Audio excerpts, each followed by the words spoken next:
Hello, and welcome to Socially Holistic Podcast.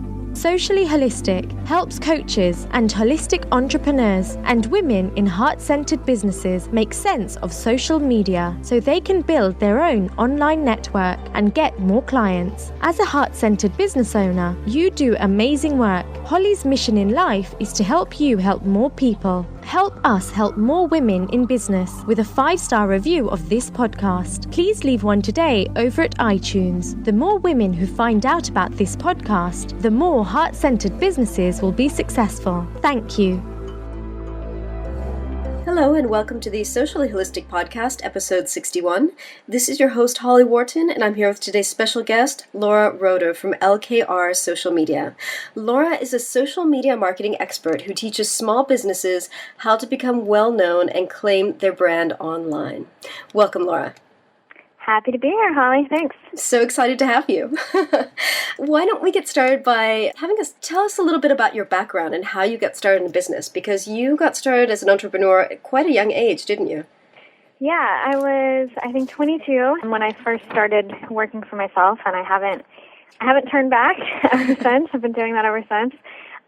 So when I first started working for myself, I was a freelance print and web graphic designer. I'd been working as a designer at a small agency in Chicago where I lived at the time, and I thought, I could do this. I could do this myself, and I would get to do kind of all the other fun parts of the business too. I like design, but the great thing about being a designer, if you love design, is you get to do just that all day, which to me was actually pretty boring. I liked the agency, all the other client stuff and strategy stuff, and I wanted to do more of that. So I started out doing design, and that evolved into social media consulting, which evolved into social media training, and now we have our first piece of social media software.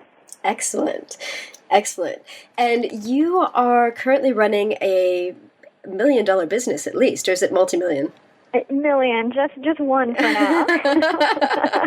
So you've grown quite quickly, haven't you?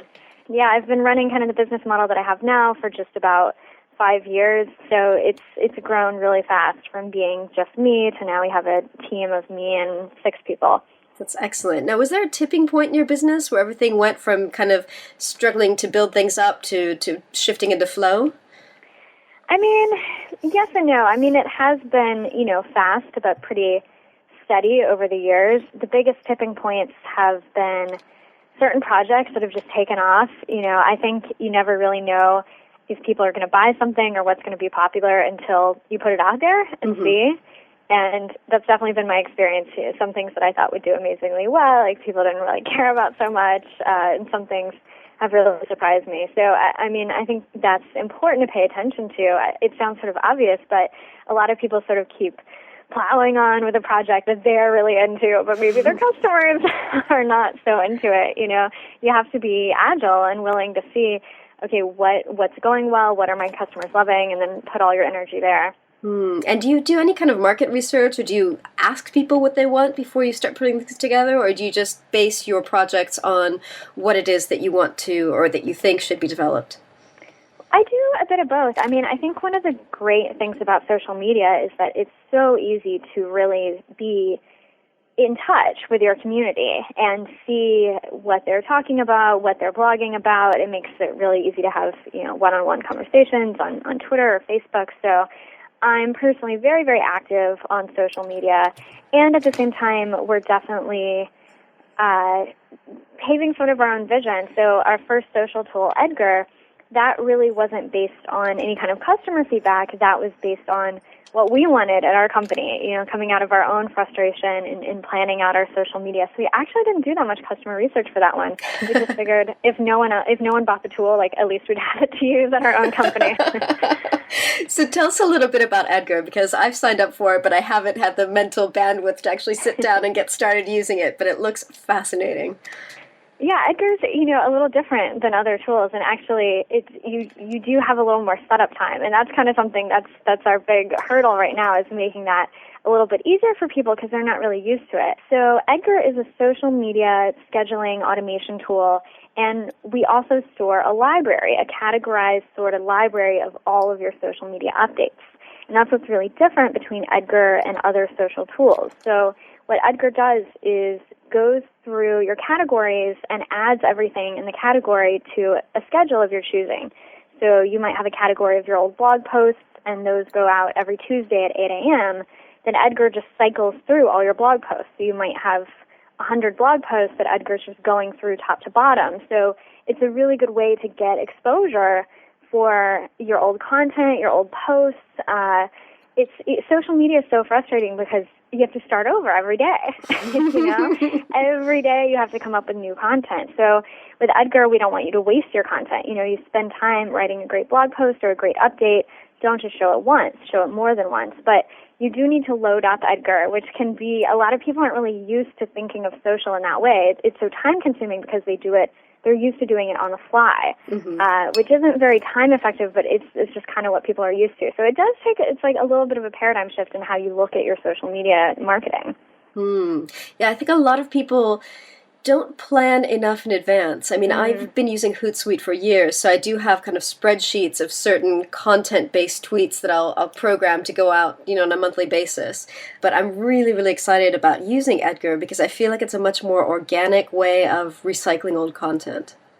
Yeah, we just, the idea was really to take away the grunt work, because our company was doing the same thing that your company is doing, the same thing that a lot of people are doing, which is keeping these spreadsheets and copy and pasting them every month, which is really ridiculous, and it makes it hard, like you said, to have that organic mix. When you're having to put in everything manually, it's actually better to have it a little more randomized, according to your own schedule of how heavy you want different categories. So it takes all that time out of tediously scheduling everything that you want to go out. So how long do you think most people can expect to spend on setting up their tweets and their content in Edgar? Well, you can really do it as you go. So actually, when we first launched, we suggested that people put 10 updates in about 5 categories, and that has totally overwhelmed people. But it's really not that hard because you can just copy and paste, just load up your Twitter account and copy and paste what you've already done. So, if you're doing it that way, you might take like an hour or two to set it up. But you can also use Edgar just the way that you're used to using other tools. You can just put in all your content for the week, but the only difference is Edgar's going to keep that content. Instead of just sending it out for the week, it's going to save it, and then it's going to send it out again unless you add more content. You have to add in more or the same stuff will get repeated, which that's been a sort of funny thing in developing it too, because we find it sort of scares people because stuff's getting repeated too often, but then it motivates them to put more in, which is good, because they need more content in there. So it can take a few hours in the beginning, or you can just do it as you normally would as you go. Excellent. And how often would you recommend someone, repeating the same types of content? Because obviously tweets and posts on Facebook have a much less of a lifespan than they used to be. So what would you say is a good guideline? That's a really good question, and it's a bit of a controversial question too. Just repeating social media in general, a lot of people get scared of it. I think something interesting to note, I don't know why no one talks about this, but Facebook now, on your Facebook homepage, Facebook repeats a lot of posts that you've already seen. Because if someone new adds a comment to a post, or sometimes I can't figure out why it's showing me a post that I've already seen. I'm like, I've already read that on Facebook. But clearly Facebook thinks that you want to see the same stuff again because thinks maybe you missed it the first time.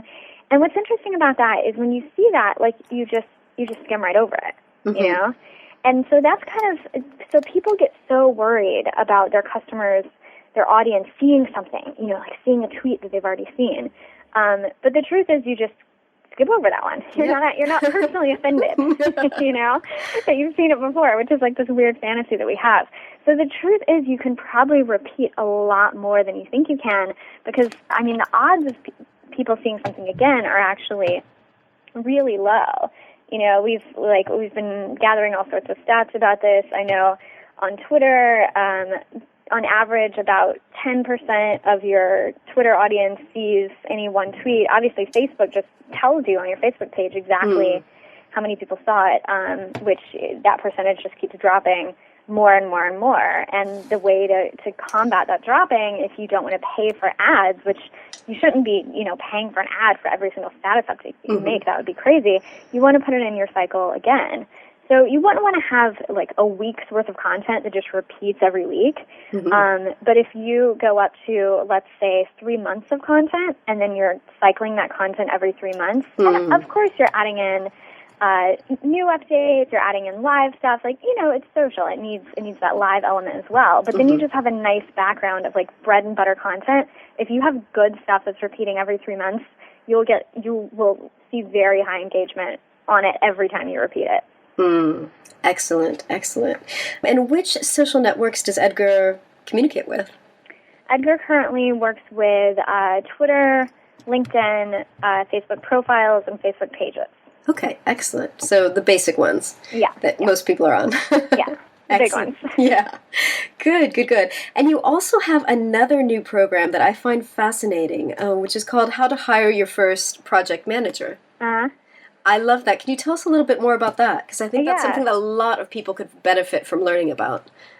Yeah, so, that's an interesting one because it kind of reminds me of what I said earlier of, like, you don't really know it's going to be a big hit.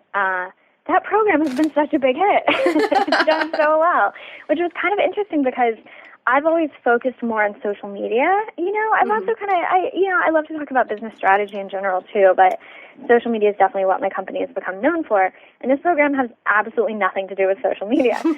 But I just saw so many business owners struggling with team building and hiring.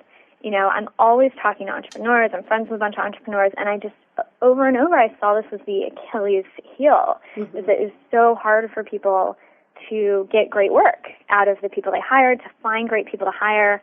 And I started with Hire Your First Project Manager because you asked about tipping points earlier. For me, a tipping point in my business was definitely when I started working with a project manager. It was a way for me to really go pro with my business, and I did see a big difference in the results. And I know a lot of people have that, they're like, oh, project manager, that sounds like a dream. So I wanted to say, like, it's not just a dream, it's something you can really do, and here's how you do it. And that's what Hire Your First Project Manager is. Excellent. So how's a project manager different from an online business manager, for example? Ooh, okay, that's actually another sort of controversial question because online business managers have their own business. Their business is Online Business Manager. And in order to grow their business, they need to raise their rates. They need to take on more clients. So a lot of online business managers could do an excellent job being a project manager. The problem, in my opinion, lies that they're not going to be able to align with your business on a long-term basis because their first priority is building their business. And people really don't like it when I say that. And I'm not saying that an online business manager doesn't have your best interests at heart. I believe that they're doing amazing work for you. It's just they're not the type of person that's going to be able to grow with your company for the next few years because they need to be taking on new clients, right? Their attention is always going to be divided. So I've just seen much, much better results with hiring someone who can be devoted to your team, and that doesn't have to mean full-time. This is a common misconception. You can find a freelance project manager. You can find someone who's looking for a side job for a few hours a week. It's not all or nothing. All right, so a project manager would be more likely to be someone that you would hire in-house and have working, either full-time or part-time for you. Exactly. And also, a project manager, they need obviously to be familiar with the technology that your business is using. But I think online business managers often, from what I've seen, are serving as virtual assistants where, they're setting up your email campaigns and maybe they're modifying websites and stuff like that. Another thing, a problem that comes in is it's hard to be the person who's overseeing and managing the details and the person who's doing, which is actually why a lot of entrepreneurs need a project manager because they're trying to do both. It's kind of like how you can't, proofread your own reading. It's really, really hard. And so a project manager is not loading up your email campaigns, making your websites, unless, that person is out for the day and you need them to. It's a small company. Sometimes that happens. But they're overseeing all that. They're gathering the resources and the freelancers, checking the work, making sure it's right, making sure that everyone's communicating with each other. And I found that having like the doer and the checker / overseer, plan maker, being two different people is way more effective. That's excellent. So the idea is that you, as the entrepreneur, are doing your thing, the thing that you do best, and then you've hired this project manager to supervise your team. Exactly, and you. I mean, like, they're basically your boss because they're making a plan for you to follow. So whatever the portion of your work is that you do, whether that's, you're the one serving customers, you're the one creating the marketing, you're the one interviewing people for the podcast, right? Whatever that is that you need to do, they help manage all the details so that you can just show up and do your great work. You can just sit down and write a blog post and not worry about the editing and the formatting and finding images for it or like pitching it to another blog for a guest post. Other people can handle all of that stuff. You just do your work. That sounds so refreshing. Yeah, it's great. So what point do you think someone's business needs to be in so that they can start thinking about this? Because I get the feeling that you think that people can do it sooner than most people think they can. Much sooner, much sooner than most people think they can. So you do need like a business established. That's probably because you need some money coming in. Yeah. If you're just in the idea stage, it's too early unless you have funding, and you have funding to hire someone. So it's kind of like once you have kind of your core business up and running, like what you sell, you have some people buying it, you have somewhat of a machine going like that. A lot of people have the misconception that they need to be really big before they get a project manager, and it's really a chicken and the egg.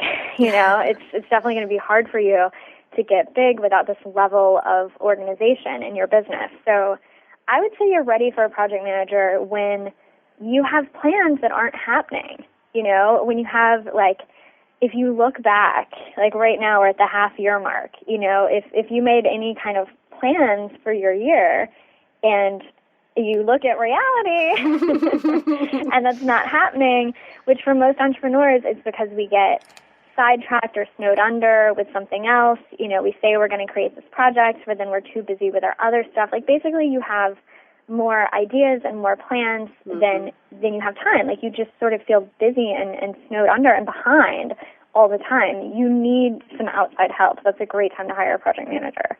Yes, definitely. I think that's a really good thing to point out. So how can people go about finding a project manager? Because you've got to be able to put a lot of trust in this person because, as you say, they're not only managing your team, but they're managing you as well. So you need to know that this person is responsible and that they know their stuff and they know how to do what it is they need to do. Yeah, it is a lot of responsibility. And I think of actually, my project manager told me a funny story. She had gone to this conference about working virtually, and we were talking about kind of her takeaways from the conference, and she told me that she was chatting with someone and the person was like, but what do you do, what do you do if you think someone's stealing from you? How can you make sure that they won't steal from you? And she said, don't hire someone if you think they might steal from you. And it's funny, but I thought that was such a great answer because you do have to have this really high level of trust, and it's a two-way street. Like if you want people to start stealing from you, be really paranoid about it.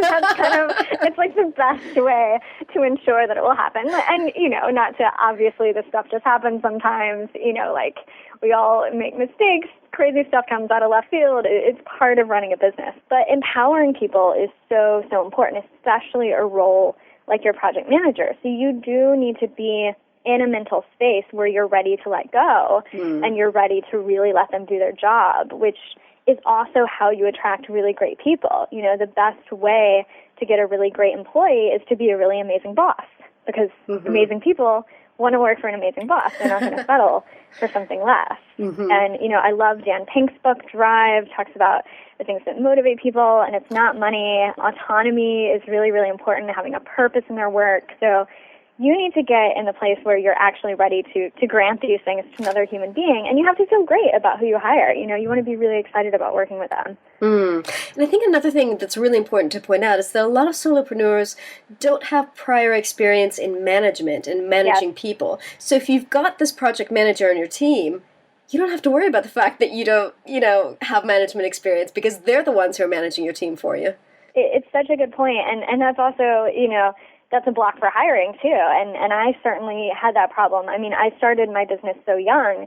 I had never managed anyone. I had never interviewed anyone. I never even had anyone under me in any way. I was always the lowest, the lowest person there. So yeah, that was really important to me when I brought on my project manager. Like one thing I had no idea how to do was employee reviews, like having a formal system for quarterly and annual reviews. So I just asked her, okay, what's the best practice for that? Set up a whole system for that. She had a lot of experience doing that. So yeah, you bring in people with expertise that you don't have. Exactly. And I think that's the most important thing to point out, is that these people need to be complementary to you. Exactly. And really skilled. This is another thing, a huge mistake I see entrepreneurs making is they're just so cheap.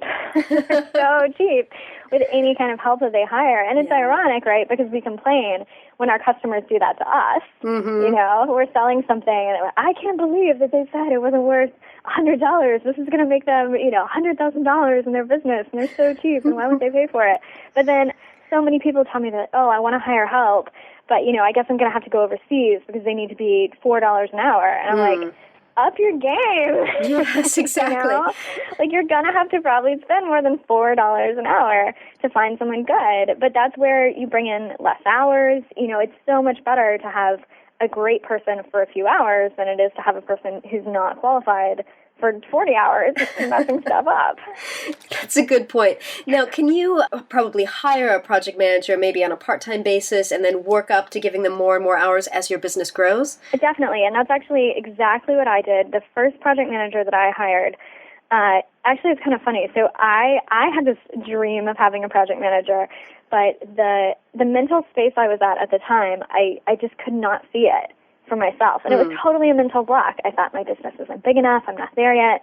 So I actually put out an ad for a project management intern as a way to cheap out, like I was just talking about.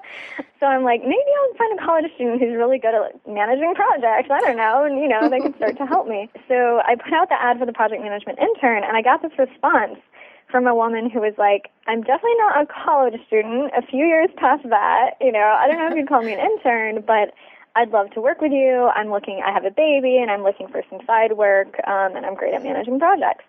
So that's who I ended up hiring. She started out just doing a few hours, and then part-time, and then full-time as the business grew. And then, like I mentioned, she had a young child, so those, she got more childcare as the kid got older, too, and we grew together that way as well, which was really a really nice symbiotic thing. That's excellent. I love that point about growing along with the person as your business grows, because I think that's really beautiful when you can keep people on your staff, either freelance but work with them on a long-term basis and grow with them, because it's just such a great opportunity. Definitely.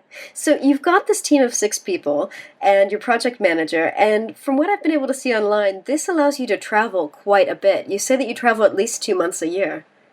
I am a mega traveler. I'm actually traveling to your country right now. I'm in Brighton while we're talking right now. I've been kind of back and forth between the U.S. and the U.K. for the past 2 years. I've spent a lot of time in Southeast Asia, so it's a benefit of a virtual business, but yeah, also a benefit where I've really empowered my team to make decisions and to do their own work. So I can be offline. I mean, I've had periods of being offline for a month and stuff rolls on. How would you recommend that someone, because a lot of people are control freaks, when they have their own business, how would you recommend that people get over that fear of, oh my God, if I let go of this stuff, it's just not going to happen, or it's not going to happen right, or it can't happen without me? How do people get over that? I mean, I think it's honestly just a matter of accepting reality, that it's like you are either going to do this or you're not, and the only way for you not to do it is for someone else to do it.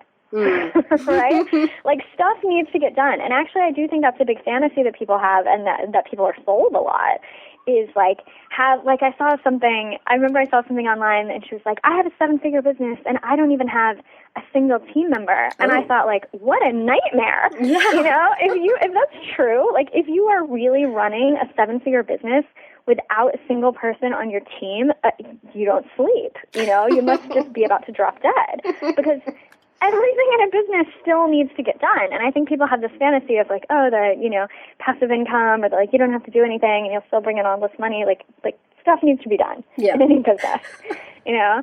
And so either you're going to do it or somebody else is going to do it. And if you don't want to do it yourself, you have to let someone else do it. Because the worst thing is hiring someone else to do it and then doing it yourself, which is what a lot of people do. And it's like, good job, you wasted all the money you spent on them. You took your time to do it and you took their time to do it. Like, just what a waste. But you have to accept that you're introducing other humans who have their own tastes and own styles, and it's not going to be exactly as you would do it. And that's okay. And that's how you bring that freedom into your life. Yeah, I think that's so important. So what would you say are your top tips on how to hire your first project manager, just really quickly? On, like, well, give me a more specific topic, I guess, like on finding them or working with them or... Yeah, I would say on how to find them, because I think that's the first step. You need to know how to hire the right person. So yeah, first I just have to plug, like, hireyourfirst.com, because the program goes so in depth. So I'm just kind of thinking, like, okay, how can I, how can I make this like a one tip really quickly? I mean, I would say, well, get out of the usual circles, like we were saying with talking about online business managers. I don't hire online business managers or VAs. I look for people who are looking for a job, whether that's, again, a full-time job or a side job. And they're going to be able to be much more devoted and thinking a lot more about your company. So I wouldn't, I see a lot of people going into entrepreneur groups, looking for assistance, but of course those are all people that are running their own business. Yes. So go to a job board instead and look for people who have this background. It doesn't need to be specific to your business. So my project manager, well, I've had two that I've worked with over the course of my business. The first one came from the animation industry. Okay. She was managing animators for movies and video games. The second one came from a ski lodge. She had been managing a ski lodge in Mammoth. So neither one of them had worked on an online business or a business like mine, but they were really smart people. Of course, they were tech savvy enough to be able to jump into an online business. I mean, the first one, the animation experience, was a little bit more related. But I think a lot of people get way too specific of okay, I need to find someone who's worked with Infusionsoft before. And that it cuts down your applicant pool to this tiny, tiny amount. And you had to learn Infusionsoft, someone else can learn it. Yeah. That's not such a huge hurdle. Find someone who's really clever and that you really love working with, and you think can really help grow your company, and then teach them Infusionsoft. That's not a big deal. Excellent. So, Laura, how can people learn more about how they can join this program? Because you ran it live once, and is it now available as a home study program? Yep, it's now available. So if you just go to hireyourfirst.com, you can get all the info. Of course, you'll see the link to email us. If you have any questions, please do, and then you can jump right on and be hiring your first project manager right away. Excellent. That's really exciting. Can you just briefly mention a little bit more about your other programs, because you've got a number of social media programs as well that I think are really worth mentioning. Thank you. Yeah, so our other programs are Social Brilliant. I'm trying to remember if we have socialbrilliant.com. I have no idea. So just go to LKR Social Media and check out Social Brilliant there. And, if you're into what I was talking about with Edgar, and that's at meetedgar.com, MEET Edgar.com, you would be into Social Brilliant, because that's actually what Edgar sprung from, was a software to do what we're teaching in Social Brilliant. So a lot of Social Brilliant has to do with social media content planning, social media strategy. We found that a lot of people just sort of, tweet at random times when they have a random thought, and it doesn't work out that well for them, and they're social media isn't working. So Social Brilliant is the kind of fundamental course for crafting a true social media strategy. So if you feel like you don't have one, if you feel like your social media is sort of haphazard and random, that would be a great course. And then Creating Fame at creatingfame.com. We do have the .com for that one. I know that. That's a kind of bigger online marketing course about how to become the go-to expert in your field. Excellent. You also have LKR Coaching. Now, is that a video coaching program, or? Yeah, we're actually kind of phasing that out? Yeah, phasing that out, so I won't talk about that one. All right, okay. And you also have another program called Systems That Sell. Is that also current? Yeah. So that's actually, we found that it's a really nice complement to Hire Your First Project Manager, actually, because it's a series of workbooks, like real workbooks, my first non-internet thing, that are all about how to set up systems in your business. That's just another one of those things that has been a big secret to my success that I've been really consistent with and really good at. So we have kind of one set of systems in each workbook, and those are a great thing to put in place for your business or give to your new project manager. Excellent. Really, really good. Because I think so many people just do things haphazardly in business and they have no system for anything. So I think that can really, really make a difference in business. Definitely. So, Laura, do you have any women business mentors? Are there any women in business who inspire you? Oh, there's so many women in business who inspire me. I mean, it's definitely a mix of high-profile women and just my friends, you know, who I talk to all the time. I mean, I love to see stories of women who are really doing things their own way. I mean, I love, like, Sara Blakely, the founder of Spanx. She's one of the most successful female business owners. I think it's a publicly traded company now. And I love that she had, like, this idea that must have sounded so weird to so many people. I mean, I can only imagine her trying to raise money and being like, no, like, some women really want this. Like, they really just want the life squeezed out of them every time they wear a dress, believe me. I imagine that was really difficult for her. So that's very inspiring to me. Someone who's like, you know, like, I know people are going to want this, and I'm just going to stick with it. So I love reading stories like that. Very, very inspiring. All right, Laura, thank you so much for joining us today. So where can people find you online? What is your home base, and what are your best social networks to connect with you on? Yeah, so you can find me on Twitter at LKR, on Facebook at LKR Social Media, and then our new business Edgar you can find at Meet Edgar on Twitter and on Facebook, and that's the homepage too. Excellent. Thank you so much for joining us. Yeah, happy to be here. Thank you. Great. And thank you for listening. And remember to visit sociallyholistic.com/SHP61 for the show notes on this episode. Thank you. Thanks so much for listening to the Socially Holistic Podcast with your host, Holly Wharton. Please help us help more women in business by giving us a 5-star review of this podcast. The more women who find out about this podcast, the more successful businesses there will be. So please leave a 5-star review today over at iTunes. Thank you.